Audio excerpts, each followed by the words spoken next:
how to add a shortcut key to a command inside SolidWorks. So I'm going to use this evaluate, and I want to add a shortcut key to this measure command.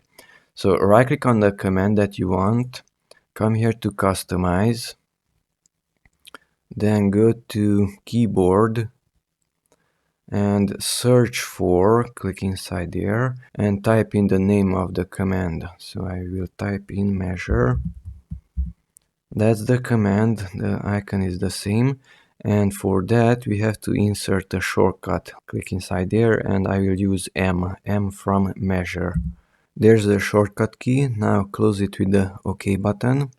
And now even if I'm, let's say, on that tab and press the letter M on the keyboard, now the measure tool appears.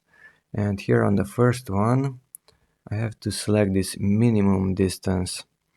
So press M on the keyboard, the measure appears, select, let's say, that face, select, let's say, that one, and the distance between the two green faces is this blue line. So the distance between the two is 1600 millimeters, that is 1.6 meters. Press the escape key to exit and it's gone. So by pressing M, I can measure the distance between two objects, let's say this one and that one. Now the distance is 1.57 meters.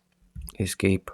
If you don't want that shortcut anymore, then you can right click on any of those buttons, customize, go back to keyboard, search for measure, and for measure, click inside here to the shortcut field, backspace to delete it, and OK. And now if I press the letter M, now it's not doing anything. Now I have to go here to evaluate and click on measure once again, and now it's usable.